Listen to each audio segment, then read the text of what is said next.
Hello, dear students. I welcome you all in Platitude Law Academy YouTube channel. Myself, Mahesh Singh. And now we have started with the CA series for CLAT 2024. In this particular series, we will be doing near about 100 important topics from this year, that is 2023. These are the topics which holds importance or potential to appear in your exam. So stick with this series and learn all the important current affairs with us. So in today's session, which is the very first session, in today's session, we will be talking about Armed Forces Special Power Act, which was there in news very recently. And this particular act is always important. You know, it has always been considered as the evergreen topic or evergreen act, which is always there in discussion in public domain for some or the other reason. तो अब क्या है this arm force special power act exam के point of view से क्यों important है, ये सारा चीज हम समझते चलेंगे आज के इस पर्टिकुलर सेशन में। ठीक है, रिसेंटली आप लोगों ने न्यूज में ये सुना होगा, ये हिंदू में और भी सभी न्यूज़पेपर्स में ये न्यूज आया था कि आसाम के 4 डिस्ट्रिक्ट्स में से arm force special power act यानी आफ्सा को विड्रॉ कर लिया गया है एंड 4 अदर डिस्ट्रिक्ट्स में अभी भी ये कंटिन्यू है। ठीक है, तो अभी रिसेंट तक 8 डिस्ट्रिक्ट में था, 4 से विड्रॉ कर लिया और 4 में ये स्टिल अभी कंटिन्यू कर रहा है। तो this is the reason why this particular act is in news. ठीक है, नाउ सी अब ये न्यूज है क्या, डिस्टर्ब्ड एरिया। अच्छा, before we start with the discussion, let me give you a brief idea about what this entire scenario is. आप सभी लोग ने देखा होगा, आप लोग का जो एरिया है वो एरिया में लॉ एंड ऑर्डर को मेंटेन करने का काम किसका होता है? It is police, right? Police एक एजेंसी है जिसका काम है किसी भी एरिया में लॉ एंड ऑर्डर सिचुएशन को मॉनिटर करना, उसको कंट्रोल करके रखना, वहां पर कोई केओस या डिस्टर्बेंस कॉज ना हो, ये सब देखना। लेकिन ये एक बहुत ही बेसिक एजेंसी है जो ये सारा काम करती है। बट अगर समझो कि किसी एरिया में डिस्टरबेंस कॉज हो गया, किसी एरिया में वॉयलेंस हो रहा है, रायट्स हो गए, तो ये पुलिस उतनी कैपेबल नहीं होती है उसको पूरा कंट्रोल करने के लिए। तो वैसे टाइम पे you want something very powerful, a powerful agency to come and control that entire situation. जो भी क्योस है, जो भी डिस्टर्बेंस है, जो भी राइट्स है, उसको कंट्रोल करेगी and law and order situation को वापस रिस्टोर करेगी। तो ये जो सुपर एजेंसी है उसी को आप बोलते हैं आर्मी। आर्मी को स्पेशल इंडिकेशन दिया जाता है कि भाई आप आ जाओ, पुलिस के कंट्रोल से वो एरिया को हटा लिया जाता है, उस एरिया को आर्मी के कंट्रोल में डाल दिया जाता है और अब आर्मी अपने रूल्स एंड रेगुलेशन के थ्रू, थोड़ा सा स्ट्रिक्ट रूल्स एंड रेगुलेशन के थ्रू, वहां पर जो कुछ भी डिस्टर्बेंस है उसको कंट्रोल करने की काम करती है। वहां पर बेसिकली अगर राइट्स है या जो भी वायलेंस हो रहा है, जो भी केओस है, उन सारी चीजों को कंट्रोल करके वापस से लॉ एंड ऑर्डर सिचुएशन को रीस्टोर करने का काम करती है। ये कौन? आर्मी करती है। The moment law and order situation restore हो गया, फिर वापस आर्मी चले जाएगी और पुलिस को वो एरिया हैंड ओवर कर दिया जाएगा। ठीक है, बट आर्मी को किसी भी एरिया को हैंड ओवर करने से पहले, है ना, वो एरिया आर्मी को हैंड ओवर करने से पहले उस एरिया को एक टैग दिया जाता है, दैट इज डिस्टर्ब एरिया का tag. The moment that area receives the disturb area का टैग, उसके बाद ही आर्मी आएगी, उस एरिया के ऊपर कंट्रोल करेगी। ठीक है, तो यहां पर वो ही लिखा हुआ है कि it is disturb area tag which allows the enforcement of AFSPA. AFSPA is arm force special powers act, yes, and this particular thing has been withdrawn from 4 districts of Assam. Assam के 4 डिस्ट्रिक्ट से इसको remove कर दिया गया है, withdraw कर लिया गया है। अब वो 4 डिस्ट्रिक्ट कौन से हैं, ये आपके एग्जाम पॉइंट ऑफ व्यू से इंपॉर्टेंट है, आपको ये नाम पता होना चाहिए। जोरहाट से, देन गोलाघाट से, then Karbi Anglong and Dima Hasao. These are the 4 area जहां से इसको विड्रॉ किया गया है। कब से विड्रॉ कर दिया? 1 अक्टूबर। रिमेंबर 1 अक्टूबर आसाम का पुलिस डे है। आसाम में ये पुलिस डे के तौर पर ऑब्जर्व किया जाता है या सेलिब्रेट किया जाता है। तो इसी दिन को इन लोगों ने मार्क किया कि इसी दिन से पुलिस को 4 न्यू एरिया दे दिया जाएगा और आफ्सा को विड्रॉ कर लेते हैं उस 4 डिस्ट्रिक्ट से। ठीक है, तो टोटल 8 डिस्ट्रिक्ट थे रिसेंटली, अब तक 8 डिस्ट्रिक्ट में आफ्सा चल रहा था, 4 से विड्रॉ किया और 4 जो डिस्ट्रिक्ट है जिसमें पहले से ही आफ्सा लागू है, वहां पर the AFSPA will continue for next 6 month. अब ये 4 डिस्ट्रिक्ट कौन सा है? तो it is Dibrugarh, Tinsukia, Sivasagar and Charaideo. These are the 4 district जहां पर it will continue. Now the reason क्यों यहां से नहीं हटाया, क्योंकि अभी भी यहां पर एक मिलिटेंट ऑर्गेनाइजेशन है, that is ULFA, united liberation front of Assam. ये जो ऑर्गेनाइजेशन है, मिलिटेंट ऑर्गेनाइजेशन, ये अभी भी बहुत एक्टिव है उन 4 डिस्ट्रिक्ट्स में, दीज 4 डिस्ट्रिक्ट्स में।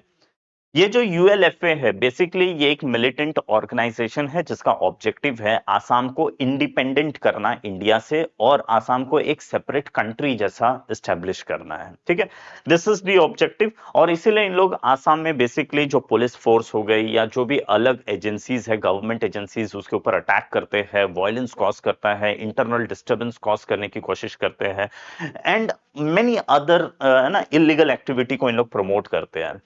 इवन अगर आपको पता हो 1990s के टाइम पर तो इनका एक्टिविटी बहुत ज्यादा था, धीरे धीरे इनके एक्टिविटी को क्रैक डाउन किया गया है, अब ऑलमोस्ट बहुत सारे आसाम के इलाके से खत्म कर दिया, but still these are the 4 district, that is Dibrugarh, Tinsukia, Sivasagar and Charaideo. These are the 4 district जहां पर अभी भी इन लोग एक्टिव है। तो गवर्नमेंट ने इसीलिए इन 4 डिस्ट्रिक्ट में आफ्सा को कंटिन्यू रखा है for next 6 month. In 6 month में इनकी एक्टिविटी को कंट्रोल कर लिया जाएगा, and most probably after 6 month ये 4 डिस्ट्रिक्ट से भी आफ्सा को विड्रॉ कर लिया जाए। ठीक है, अब अगर आप आसाम और आफ्सा की हिस्ट्री को देखेंगे तो आपको पता है 1990s में, जो मैंने अभी रिसेंटली आपको कहा, 1990s में ULFA, that is united liberation front of Assam, बहुत एक्टिव था आसाम में। इतना एक्टिव था कि पूरे आसाम इसके कंट्रोल में आ गया था, पूरे आसाम में केओस, डिस्टर्बेंस, राइट्स जैसे चीज हो रहे हैं, गवर्नमेंट एजेंसीज के ऊपर इन लोग अटैक करते थे, बहुत ज्यादा हाई लेवल पे डिस्टर्बेंस था। और इसीलिए उस समय कंप्लीट होल आसाम पर आफ्सा को अप्लाई कर दिया गया। Entire Assam was declared as a disturb area, और पूरे आसाम के ऊपर आपका आफ्सा को लागू कर दिया गया था। आसाम में बेसिकली 35 डिस्ट्रिक्ट्स है, और ये पूरे 35 डिस्ट्रिक्ट्स पे इसको अप्लाई कर दिया गया था। धीरे धीरे जैसे अब ये आर्मी के कंट्रोल में चल गया, तो whole Assam was declared as a disturbed area, whole Assam के ऊपर आफ्सा लग गया, कंप्लीट आसाम के ऊपर आर्मी का कंट्रोल आ गया। अब आर्मी ने धीरे धीरे ये यूएलएफए वाले लोगों को क्रैक डाउन करना शुरू किया, इनके एक्टिविटी को क्रश करना शुरू कर दिया, एरिया में लॉ एंड ऑर्डर सिचुएशन को रीस्टोर करना शुरू कर दिया। धीरे धीरे ग्रेजुअली ग्रेजुअली चीजें कंट्रोल में आई, और लास्ट ईयर 1 अप्रैल 2022 को, लास्ट ईयर क्या हुआ, गवर्नमेंट ने मेजॉरिटी ऑफ डिस्ट्रिक्ट्स आसाम में, मेजॉरिटी ऑफ डिस्ट्रिक्ट्स इन आसाम, वहां से आफ्सा को रिमूव कर दिया, राइट। और सिर्फ 9 डिस्ट्रिक्ट्स थे जहां पर आफ्सा कंटिन्यू था। Out of 35 it is only 9 district जहां पर कंटिन्यू किया। 26 डिस्ट्रिक्ट से आफ्सा को लास्ट ईयर हटाया गया, इसलिए लास्ट ईयर भी आफ्सा वाज देयर इन न्यूज। ठीक है, arm force special power act को आसाम के 26 डिस्ट्रिक्ट से हटाया गया था ऑन 1 अप्रैल 2022। आप देख सकते हैं 1990 से अब यहां पर कम कर दिया, मतलब आफ्सा को विड्रॉ किया गया। This year in March, this year एक और डिस्ट्रिक्ट से विड्रॉ कर लिया गया। तो after this 8 districts was continuing with AFSA. ठीक है, AFSA was in force in 8 districts of Assam. अब 1 अक्टूबर को क्या हुआ है, 4 डिस्ट्रिक्ट और है जिसमें से इसको हटा दिया गया, एंड 4 डिस्ट्रिक्ट्स है जहां पर अभी भी स्टिल कंटिन्यू किया जा रहा है नेक्स्ट 6 मंथ के लिए। Next 6 month union home ministry इसको मॉनिटर करेगी कि यूएलएफए का एक्टिविटी कितना कंट्रोल हुआ है। The moment it gets control, उसके बाद आफ्सा को इन 4 डिस्ट्रिक्ट से भी विड्रॉ कर लिया जाएगा, right. Now the thing is, AFSPA को लेकर इतना क्रिटिसिज्म क्यों होता है? आफ्सा को अक्सर लोग ये क्यों बोलते हैं कि आफ्सा विड्रॉ हो जाना चाहिए, है ना? If you will see, there is always a criticism of AFSA, and the people who actually criticize this AFSA, they are of the view कि AFSA basically आर्मी इस AFSA का यूज करके एक्सप्लॉयटेशन जनरल लोकल पब्लिक का करती है। ऐसा क्यों कहती है? क्योंकि AFSA आर्म फोर्स को बहुत पावर ग्रांट करता है, एक्सटेंसिव अमाउंट पे पावर ग्रांट करता है। कैसे? जैसे कि आर्मी उसके बाद क्या करेगी, कहीं पर भी सर्च ऑपरेशन, देखो जनरली पुलिस को अगर कहीं पर भी सर्च ऑपरेशन करना है, मेरे आपके घर में अगर आकर कुछ सर्च करना है, तो they need warrant, right. But army जहां पर भी आफ्सा लागू होगा वहां आर्मी का रूल होता है और आर्मी विदाउट वारंट कहीं पर भी जाकर सर्च ऑपरेशन कर सकती है। पहला चीज, किसी भी पर्सन को अरेस्ट कर लेगी, किसी को भी जस्ट शक के आधार पर सस्पिशन है कि ये आदमी इलीगल एक्टिविटी या फिर किसी भी तरीके से डिस्टरबेंस कॉज कर सकता है तो उसको अरेस्ट कर लेगी, बस शक के आधार पर। अगर किसी पर्सन ने कोई रूल्स एंड रेगुलेशन को ब्रीच किया, ब्रेक किया, तो उसको अरेस्ट करके सीधा जेल में डाल देगी, राइट। और यहां तक कि आर्म फोर्स पर्सनल्स के पास इतना राइट है कि वो किसी भी पर्सन को शूट भी कर सकती है अगर उस पर्सन ने रूल्स एंड रेगुलेशन को ब्रेक किया या कुछ भी ऐसा करने की कोशिश किया तो। बस सिर्फ एक ही चीज है कि उन लोग एक प्रायर वार्निंग दे देंगे जो वर्बल फॉर्म में होगा कि भाई रुक जाओ, बस this is the warning, and उसके बाद में शूट करना चाहे तो कर सकता है। तो जस्ट एक मिनिमल वार्निंग के बेसिस पे उसके बाद इन लोग शूट कर सकते हैं। And even the armed force personal जिसने शूट किया उसको प्रोसिक्यूट भी नहीं किया जाएगा except on the permission of central government. Central government अगर अलाउ करेगी तो ही उस आर्म्ड फोर्स पर्सनल के ऊपर कोई कार्रवाई की जाएगी, अदरवाइज कोई कार्रवाई भी नहीं की जाएगी। तो कैन यू सी आफ्सा कितना एक्सटेंसिव पावर ग्रांट कर रहा है आर्मी को। And this is the reason कहा जाता है कि आर्मी इसका मिसयूज करती है और लोकल पावर, लोकल लोगों को एक्सप्लॉइट करती है, ठीक है। But this is at the same time important also. The reason important मतलब this act is important reason कि आपको एरिया कंट्रोल करना है। केओस आप कैसे कंट्रोल करेंगे, तो केओस करने कंट्रोल करने के लिए आफ्सा का रिक्वायरमेंट है, ठीक है। नाउ आफ्सा का हिस्ट्री क्या है, दिस इज इंपॉर्टेंट। न्यूज आपने देखा, अब न्यूज से रिलेटेड कुछ बैकग्राउंड देखते हैं। आफ्सा का हिस्ट्री क्या है। देखिए, आफ्सा बेसिकली एक प्री इंडिपेंडेंट एक्ट है या फिर यू कैन से आइडिया है। आफ्सा बेसिकली कैसा था, एक कॉलोनियल, बेसिकली 1942 में जब महात्मा गांधी जी ने क्विट इंडिया मूवमेंट लॉन्च किया ऑन 8th of August 1942, तो उस समय क्या हुआ, next day 9th of August को ही सभी लोगों को अरेस्ट करके, जितने भी इंपॉर्टेंट लीडर्स थे कांग्रेस के वो सबको अरेस्ट करके जेल में डाल दिया गया, विच इंक्लूड्स महात्मा गांधी, जवाहरलाल नेहरू, वल्लभ भाई पटेल एंड मेनी अदर्स। जितने भी टॉप लीडर्स कांग्रेस के थे सभी को उठाकर जेल में डाल दिया गया। अब मास को लीड करने के लिए कोई लीडर नहीं है, लीडरलेस मास हो गया। अब ये जो मास था जिसको गाइड करने के लिए कोई नहीं है, ये मास बेसिकली वॉयलेंट टर्न हो गया और ये मूवमेंट वॉयलेंट हो गया। Quit India movement turned out to be a violent movement.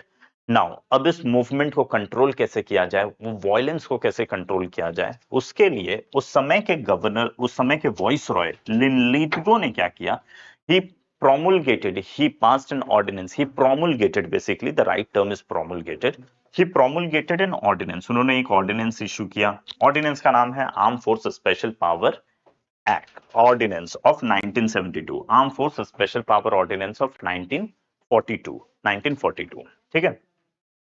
ये ऑर्डिनेंस क्या किया, ये ऑर्डिनेंस ने आर्मी को एक्सटेंसिव पावर दिया, दैट इज लाइसेंस ग्रांट कर दिया कि आप किसी को भी जाकर किल कर सकते हैं। जो भी मूवमेंट में involve people, if they are causing violence, if they are causing disturbance, go shoot them, go kill them।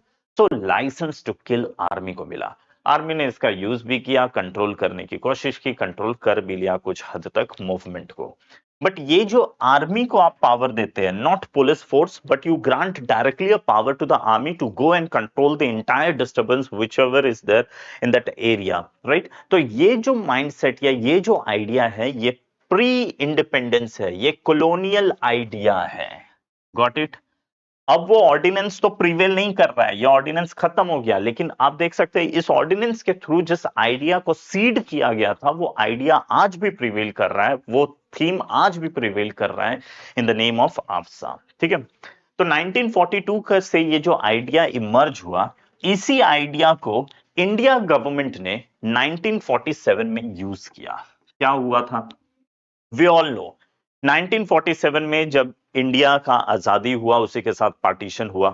Partition के साथ वी ऑल नो कि बहुत वायलेंस हो रहा था, है ना, मास वायलेंस हो रहा था। आपका पंजाब वाला जो बॉर्डर है उधर, सॉरी पाकिस्तान वाला जो बॉर्डर है उधर, प्लस वेस्ट जो बांग्लादेश के साथ बॉर्डर लग रहा है, इस एरिया में भी there was high level of violence. अब इस वॉयलेंस को, इस इंटरनल डिस्टर्बेंस को कंट्रोल करना was a big challenge before the government. Now what government did, government knew कि पुलिस इसको कंट्रोल नहीं कर सकती, तो आर्मी को आपको एम्पावर करना पड़ेगा और आर्मी को कहना पड़ेगा कि भाई जाओ और उस एरिया में जो भी डिस्टर्बेंस है, जो भी राइट्स हो रहा है, जो भी वॉयलेंस हो रहा है, उसको कंट्रोल करो। तो सेम आइडिया को बोरो किया 1947 में और गवर्नमेंट ऑफ इंडिया ने 4 ऑर्डिनेंस पास कर दिया। दे प्रोमुलगेटेड अ 4 ऑर्डिनेंस और ये 4 ऑर्डिनेंस के थ्रू उन्होंने आर्मी को पावर ग्रांट कर दिया कि 4 एरिया में जाकर चीजों को कंट्रोल करो, Bengal, Assam, east Bengal and united province. These are the area जहां पर जाकर कंट्रोल करो। तो 1947 में देखो, 42 में जो आइडिया सीड हुआ, उसी आइडिया को कैरी फॉरवर्ड किया 1947 में, जब इंटरनल डिस्टर्बेंस कॉज हो रहा था, जब सिक्योरिटी इश्यू इंडिया में था। तो उन सिक्योरिटी इश्यू के चैलेंज को टैकल करने के लिए, जो प्रॉब्लम है उसको सॉर्ट आउट करने के लिए, जो वॉयलेंस है उसको कंट्रोल करने के लिए आर्मी को पावर ग्रांट कर दिया गया था। ठीक है, नो यही ऑर्डिनेंस आगे चलकर पोस्ट इंडिपेंडेंस एरा में एक्ट में कन्वर्ट होगा। कैसे? ऑर्डिनेंस हो गया। अब इंडियन पार्लियामेंट ने क्या किया, 3 एक्ट पास किया। बेसिकली 3 एक्ट से पहले तो आइए 1950s में, ये 47 की कहानी खत्म, 50s पे आते हैं। 50s में क्या हुआ, वी ऑल नो कि नॉर्थ ईस्ट में जो आसाम था, बहुत सारे एरिया में there was a demand, there was a agitation, there was a violent activity going on with the demand, Assam से हमको अलग करो, इंडिया से हमको अलग करो। तो अलग अलग लोग आजादी की बात करें, नागा मूवमेंट चालू हो गया, इंडिया से अलग होना है, मणिपुर में मूवमेंट चालू हो गया, इंडिया से अलग होना है, आसाम के अलग अलग हिस्से में मूवमेंट चालू हो गया, इंडिया से हमको अलग होना है। ठीक है, तो उन सारे चीजों को कंट्रोल करने के लिए आसाम में जो वॉयलेंस हो रहा था, उस आसाम के वॉयलेंस को कंट्रोल करना was necessary, was very important for government. तो गवर्नमेंट ने क्या किया, या पार्लियामेंट ने क्या किया, एक कानून पास किया, armed force special power Assam and Manipur act of 1958। अब तक ऑर्डिनेंस चल रहा था, अब पहली बार एक एक्ट पास किया गया। ये एक्ट सेम आइडिया है, आइडिया इज वेरी सेम, कि किसी एरिया में डिस्टर्बेंस है, ये किस एरिया के कंटेक्स्ट में, आसाम एंड मणिपुर के कंटेक्स्ट में, कि आसाम मणिपुर में डिस्टर्बेंस है, पुलिस कंट्रोल नहीं कर सकती, तो late give power to the army will go and control that area and restore the law and order situation। ठीक है, तो आर्मी को पावर ग्रांट किया आसाम एंड मणिपुर के कंटेक्स्ट में। ठीक है, arm force special power act of 1958। देन उसके बाद में 80s में, आप सभी को पता है कि 80s में पंजाब में there was a Khalistan movement going on, जो अभी भी रिसेंट में आप देखेंगे खालिस्तान मूवमेंट बहुत काफी एक्टिव है आउटसाइड इंडिया, लेकिन 1980s में इंडिया में पंजाब में खालिस्तान मूवमेंट अपने पीक पे था। उसी time operation blue star Indira Gandhi ने किया और 84 में इंदिरा गांधी का असैसिनेशन भी कर दिया गया। वो सब चीज खालिस्तान मूवमेंट से ही रिलेटेड है। तो खालिस्तान मूवमेंट बहुत पीक पे था, पूरे पंजाब में वॉयलेंस चल रहा था, पूरे पंजाब में डिस्टर्बेंस था, इंटरनल सिक्योरिटी इश्यू था। उन सारे चीजों को हैंडल करने के लिए फिर गवर्नमेंट को लगा कि पुलिस फेल है, पुलिस कंट्रोल नहीं कर सकती, you need to empower the army to go and control that particular area. ठीक है, तो 1983 में फिर इंडियन पार्लियामेंट ने एक कानून पास किया, that is armed force Punjab and Chandigarh special powers act. देखो प्रोविजन सेम है, जो प्रोविजन यहां था वही प्रोविजन यहां पर भी है, लेकिन किया क्या जाता है कि अलग अलग एरिया के लिए अलग अलग एक्ट आपको पास करना पड़ता था। ठीक है, सो हम एक एक्ट पास करते हैं, arm force Punjab and Chandigarh special power act of 1983, और इस एक्ट के थ्रू आर्मी को पावर दिया कि जाओ पंजाब में पूरा का पूरा सिचुएशन को कंट्रोल करो। आर्मी ने फाइनली 1997 तक जाते जाते इस पूरे सिचुएशन को कंट्रोल कर लिया था, सब चीज एकदम कंट्रोल में था, और 97 में पंजाब में चंडीगढ़ ये सारे इलाके से आफ्सा को रिमूव भी कर दिया गया, विड्रॉ कर लिया गया। आज के टाइम पर ये एक्टिव नहीं है, right, this is not active, right. ये मतलब लॉ तो है लेकिन लॉ अभी एनफोर्स नहीं है, क्योंकि पूरा पंजाब और चंडीगढ़ ये सब जगह लॉ एंड ऑर्डर सिचुएशन एकदम सही है, तो there is no need to apply. But this is actually active. अभी भी आप नॉर्थ ईस्ट में देखते हैं ना, वो यही एक्ट है जो 1958 का अभी भी एक्टिव है। बस सिर्फ ये कि पहले इसका नाम आसाम एंड मणिपुर था, अब यहां से आसाम एंड मणिपुर हटाकर इसको कंप्लीट पूरे नॉर्थ ईस्ट के लिए बना दिया गया है। ये कंप्लीट नॉर्थ ईस्ट के ऊपर अप्लाई होता है 1958 वाला एक्ट। देन 1990s में आप सभी को मालूम होगा कि 1990 बेसिकली रशिया ने अफगानिस्तान से विड्रॉ किया था, राइट। 80s के लास्ट में रशिया जो अफगानिस्तान के ऊपर उसका कंट्रोल था, उसने अपना वहां से विड्रॉवल किया। 1991 में जाकर रशिया का डिसइंटीग्रेशन भी हुआ। तो रशिया का डिसइंटीग्रेशन एंड रशिया का विड्रॉवल, ये सब के साथ ही अफगानिस्तान में मुजाहिदीनों का कंट्रोल आ गया।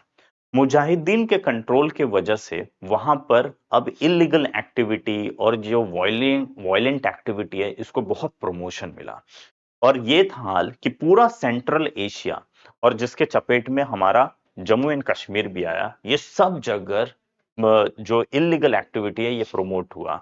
यहाँ पर इंसर्जेंसी बढ़ गई, यहाँ पर टेररिस्ट एक्टिविटी को प्रमोट कर मतलब इसको बहुत प्रमोशन मिल गया, उसको बहुत स्ट्रेंथ मिल गया। और पूरे जम्मू कश्मीर में उस समय अनरेस्ट हो चुका था, right. There was an unrest in Jammu Kashmir. वहां पर वायलेंट एक्टिविटी बढ़ चुका था, इंसर्जेंसी, टेररिस्ट एक्टिविटी, वो सारा चीज बढ़ चुका था।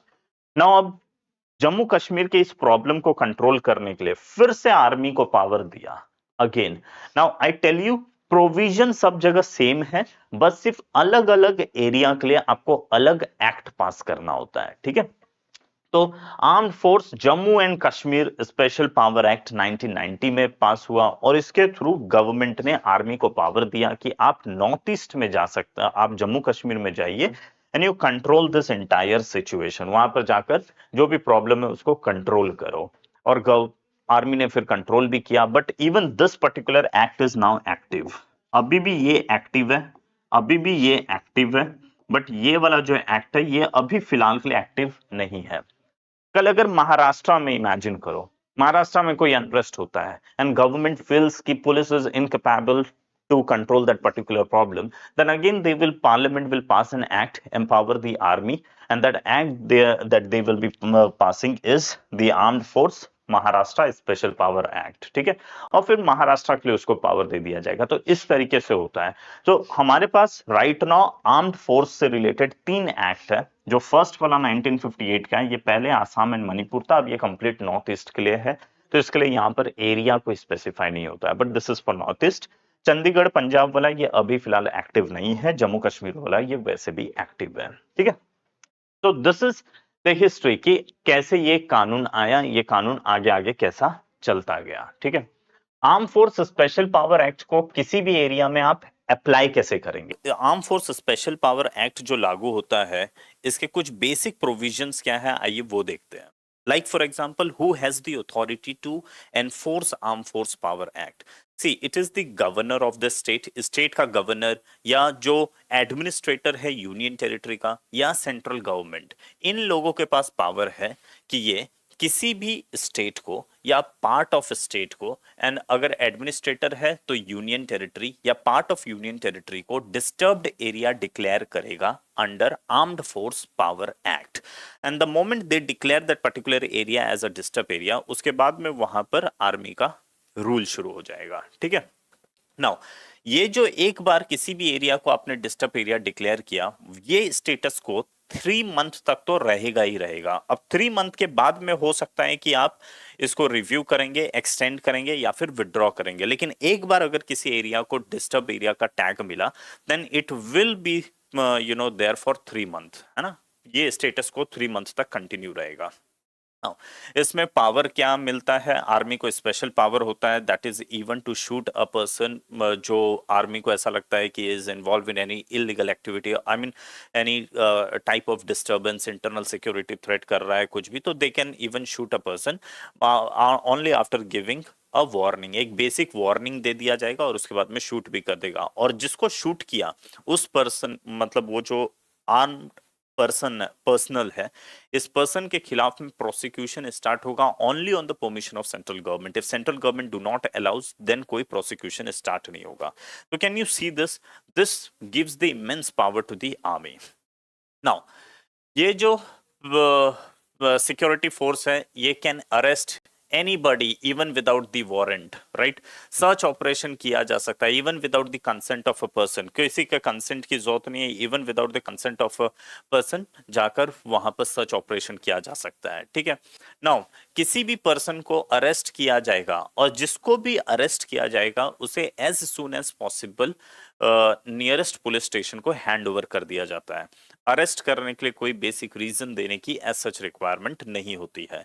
जो भी है, अगर किसी भी आर्म फोर्स पर्सनल्स के अगेंस्ट में कोई prosecution for his activity start करना है तो this can be done only on the prior permission of the central government. अगर सेंट्रल गवर्नमेंट परमिट नहीं करती है तो आप उसके खिलाफ कोई एक्शन नहीं ले सकते, ठीक है। नाउ एक चीज होता है डिस्टर्ब्ड एरिया एक्ट। देखिए there is another act called disturbed area act. So there are actually two act, one is called arm force special power act and the other act is called disturbed area act. disturbed area act के through किसी भी area को disturb area declare किया जाता है। Arm force special power act के through भी किसी भी एरिया को डिस्टर्ब्ड एरिया डिक्लेयर किया जाएगा। But the difference is this one, जो आर्म्ड फोर्स स्पेशल जो डिस्टर्ब्ड एरिया एक्ट है इसके थ्रू ये करने का पावर किसके पास है, तो it is state government. This one is done by state government, whereas this one here the disturbed area is declared by either by the governor या सेंट्रल गवर्नमेंट या फिर जो एडमिनिस्ट्रेटर होता है यूनियन टेरिटरी का वो करेगा, ठीक है। एक बार डिस्टर्ब एरिया डिक्लेयर हुआ तो 3 मंथ तक तो ये सेम स्टेटस को तो मेंटेन ही रहेगा। सो डिस्टर्ब्ड एरिया एक्ट एक बार स्टेट गवर्नमेंट ने डिक्लेयर किया, उसके बाद में आर्मी को यहाँ पर इनवाइट किया जाता है कि आर्मी आओ और आकर इस एरिया को अपने कंट्रोल में लो। सिमिलरली एक बार यहाँ पर भी डिस्टर्ब एरिया डिक्लेयर हुआ, उसके बाद में आर्मी को इनवाइट किया जाएगा कि आर्मी आओ एंड इस एरिया को अपने कंट्रोल में लो, ठीक है। So disturbed area act is nothing but the mini version of armed force special power act. ये उसी का एक मिनी वर्जन है, ये आपको एक बेसिक चीज पता होना चाहिए, the basic information related to this. So with this much of information we are done with the current news, we are done with the related arm force power act से रिलेटेड, arm force special power act से रिलेटेड जो information है वो सारा चीज भी हमने कवर कर लिया। फाइनली आपको ये भी पता होना चाहिए कि आसाम से रिलेटेड कुछ basic information, because you know कि क्लैट में देयर इज अ पॉसिबिलिटी कि जो भी टॉपिक है उससे रिलेटेड जितना भी इंफॉर्मेशन हो सकता है they can ask factual information, but of course any information related information they will be asking you. तो आसाम के बारे में आपको ये पता हो कि आसाम का कैपिटल दिसपुर है, गवर्नर इस समय currently is Gulab Chand Kataria, chief minister कौन है तो हेमंत बिस्वा शर्मा है, बिस्वा शर्मा। हाई कोर्ट यहाँ पर गुवाहाटी हाई कोर्ट है, this Assam falls under the jurisdiction of Guwahati high court, ठीक है। आसाम को ही कहा जाता है the land of blue hills, और आसाम का ऑफिशियल लैंग्वेज आसामीज एंड बोरो है, एंड बंगाली लैंग्वेज भी है official language but only in the barrack valley. जो बैरक रिवर का वैली है वहां पर जो रीजन फॉल करता है, it is only in those region where Bengali is also the official language, ठीक है। So with this much of information we are done with this particular topic, that is Armed Forces Special Power Act. I hope that you like this video, and in the similar fashion we will be continuing with the remaining topics. We will be covering near about 100 important topics from this year, this right from January till the present date. जो भी important current affair है ये सारा चीज हम discuss करने वाले हैं, तो stick with the channel and do the current affair in the holistic manner. Thank you. Have a nice day.